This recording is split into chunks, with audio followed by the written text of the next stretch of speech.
All right, good morning. It is Monday of our 3-day school week. Huzzah. Yes, we won't have school Thursday and Friday. Just heads up. It's normally was going to be a half day Thursday, no school Friday. So only 3 days of work this time. Nice. All right, we're going to start our day 2 of presentations.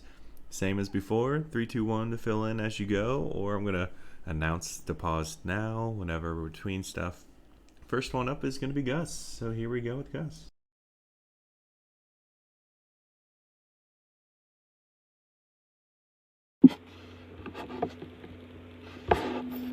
Flappers by Gus. What is a flapper? Why were they a thing? A flapper is a woman who wore short-sleeved dresses and wore their hair short. They did this to go against what was considered normal at the time. And they did this because they felt like they were being oppressed by gender. So they wanted to go against social norms. Origins. Flappers rose to popularity because of many different events, including World War I, women's independence, and the rise of women in power. Important events. One of the most important events in aiding flappers to become a thing is the prohibition of alcohol. Women saw alcohol as a problem that caused men to get angry and beat their wives and children. They wanted to go against social norms, so they did just that and banned alcohol. Flappers became the subject of ads such as Riveter Rosie. Who was involved? Young women who wanted to have a disposable income or just wanted to go against social norms. Other women who wanted more rights, such as the right to vote, have a fair wage, or join the army. When and where did this event take place? Flappers were popular in America in the Roaring '20s, the 1920s. America was created and is still being created today with the help of many genius and useful women. Impacts on society. Flappers showed everyone that women are important members of society. Flappers helped create gender equality in hopes of women to be recognized. America was forever changed after flappers because before them, men would often get drunk and beat their wives and children, and now they won't because women voted to ban alcohol. History around the event. Like I said before, the prohibition happened because of women's suffrage. The prohibition was really good because it helped men to relax off the alcohol and not drink alcohol so much. Summary. Flappers helped shape America in the 20s by helping to ban alcohol for the most part, redefine cultural norms, and help end the sexism in America at the time. Flappers did all those things and moved against social norms, and bam. All right, thanks, Gus. Moving on to our next presentation, which is Caleb talking about the Lost Generation. Here comes Caleb.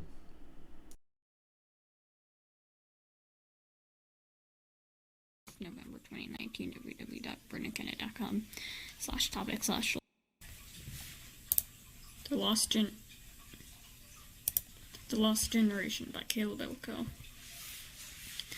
What was the Lost Generation? The Lost Generation was the generation that became of age 18 through 21 during World War I. All were American except some of them moved to Europe. The Lost Generation was a group of writers that wrote books after and during World War I. The Literary Lost Generation. The Literary Lost Generation, or LLG for short, was the writers who wrote books about how much their lives were terrible, but all in different ways. One writer, for instance, named F. Scott Fitzgerald, wrote The Great Gatsby. He was one of the more important writers of the Lost Generation. The Lost Generation. This was the generation that came of age during World War I. This was a generation all over the world.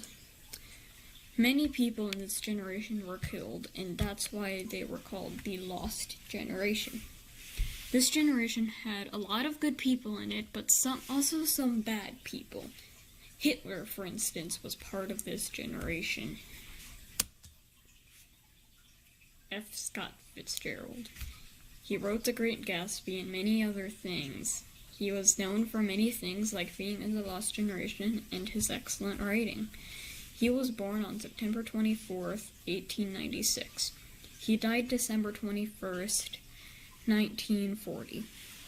His full name was Francis Scott Key Fitzgerald. What happened during this time, during the 1920s? African Americans became more influential in music and literature during the 1920s. Jazz became very popular among everyone of both races, but mostly African Americans. Economic, political, and technological developments made jazz even more popular. Why are they called the Lost Generation? The First World War made this generation lose their sense of democracy, peace, prosperity. So many of the people in this age died during World War I, and that made everyone depressed and not want to think about morals. What they wrote. All of the writers wrote amazing things that later became classic books that you would read in school. Some of the books that were The Richmond, The Sun Also Rises, and Everybody Was So Young. Summary. The Lost Generation went through a rough time, and so much of them died because of World War I. He also wrote a lot of good books that are still popular today. There are also two types of lost generations. A generation, and people part of that generation, wrote books. Bibliography. All right, thank you, Kayla. Kayla with the Lost Generation. Moving on to our next one, which is Bella talking about Prohibition.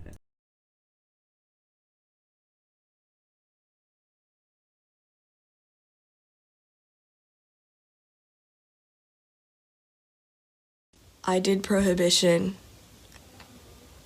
What is Prohibition? Prohibition is the act of forbidding something, especially by law. In this case, the U.S. prohibited the manufacture and sale of alcohol. When? Prohibition took place from 1920 to 1933. What amendments were created? The 18th Amendment, which outlawed the manufacture, sale, and transportation of alcoholic beverages in 1920. And then the 21st Amendment was created, which ended Prohibition in 1933. Where was Prohibition supported? Prohibition was supported in rural areas, and Prohibition was opposed in cities. Were any acts passed or created? The Volstead Act was passed. The Volstead Act set fines and punishments for disobeying Prohibition. What crimes came out of this? After the Volstead Act was passed, people would find a new way to make alcohol at home. Some people went to speakeasies, which are illegal bars. Bootleggers became a thing, and gangsters bribed police and politicians. Who was involved in this? Al Capone. He murdered his rivals, he gained control of alcohol trade, and he gained over $60 million a year. The outcome. Alcohol was becoming more dangerous. Thousands of people died from drinking tainted liquor. Many believed that it would be better to have a legal alcohol trade monitored by the Gov. Federal government responded with the 21st Amendment. Summary. 18th Amendment passed, Volstead Act passed, people illegally buy/sell wine, gangsters, bootleggers, speakeasies were created, criminals earned a lot of money, and there was more crime. Alcohol became more dangerous, people died from tainted alcohol, people's opinion changed on alcohol, and the 21st Amendment passed. And then there's just the bibliography. All right, thank you, Bella. Nice job. Moving on to James. If you need to pause here, I forgot to say it before, but if you need to pause, go ahead and pause now. I'm going to move to James then, and otherwise. And this is actually, I'm just going to make it a video to make it easier. The Harlem Renaissance by James Marr.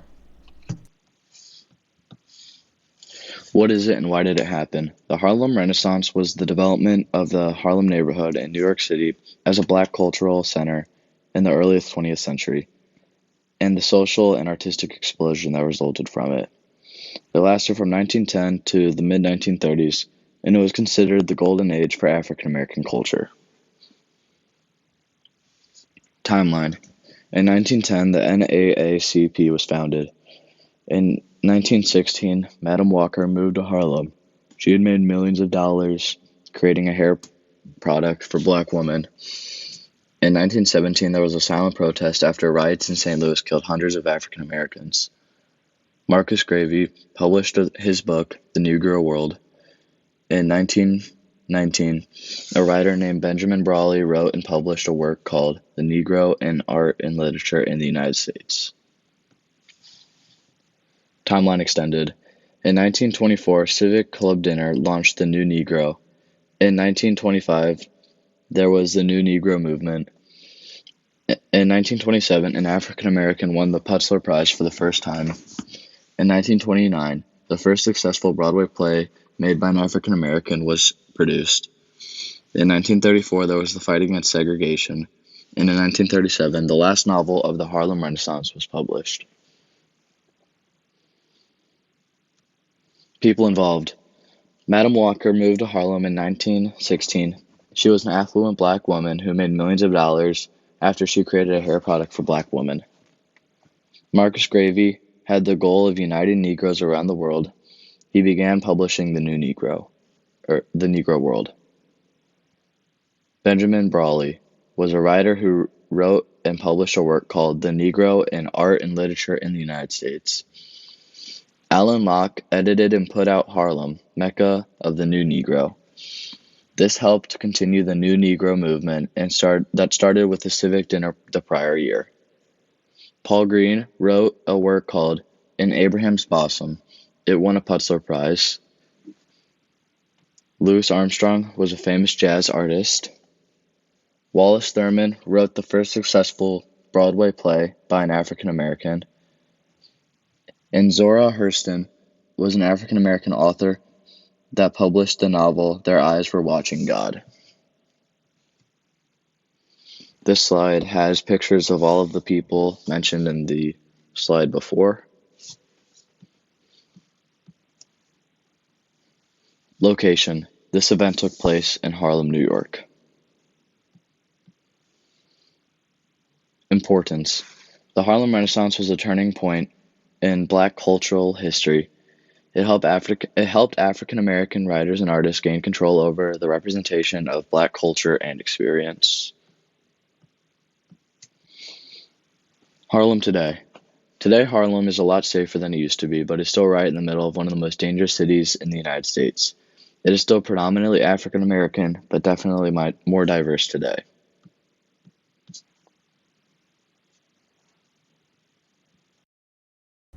All right, thanks, James. That was a good job by James. Moving on to our last one, which is Sammy. Speaking of something James talked about, Louis Armstrong is someone you've heard. You may not know his name, but the guy who sings the song, What a Wonderful World. I totally would play it for you, but the AI on YouTube is very adamant to just ban everything because, well, there aren't people there to work. So, yeah. Anyways, moving on to Sammy, our last one for today. Here comes Sammy. Hi, I had the race riots of the 1920s, so let's get into it. What is a race riot? A race riot is when two groups of different races or nationalities violently fight in public. And the three most important riots of the 1920s were the East St. Louis Race Riot of 1917, the Chicago Race Riot of 1919, and the Tulsa Race Riot Massacre. The East St. Louis Race Riot of 1917. Tension was building up all around the country between African Americans and whites. This was because during World War I, African Americans moved up north for better jobs in life, and many became employed in mostly white-ran companies.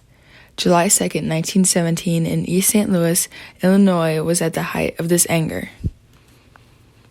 The aftermath. Whites turned on blacks and used forms of violence, including clubbing, stabbing, and lynching. More than 600 people were driven from their homes. About 8 whites and 40 to 250 blacks were killed, and the official number said 40, but it is very likely that this was much higher. If you didn't know or remember, lynching is the act of taking someone and beating them first and then forcibly hanging them from a tree like they were a criminal. So usually they were innocent people that they were killing like that. Yep.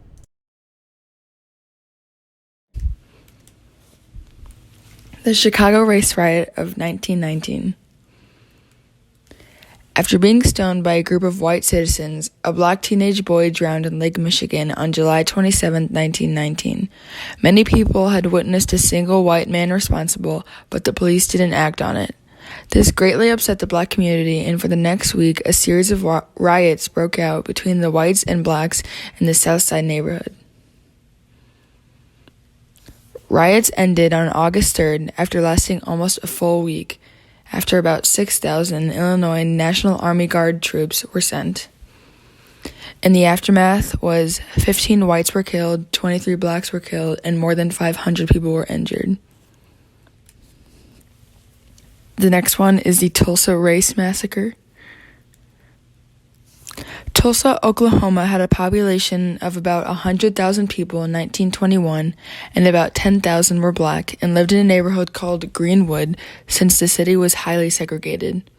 A series of riots that killed many occurred on May 31st to June 1st, 1921. The start of the riots were the effect of a 19-year-old black shoe shiner, Dick Rowland, and how he entered an elevator at the Drexel building, and some time after that, a young white woman named Sarah Page screamed. The cause of the scream is unknown, but many think he accidentally stepped on her foot or ran into her. Rowland was arrested the next morning for sexual assault, and by that night, a white mob had come to the courthouse and demanded the police handed over Rowland.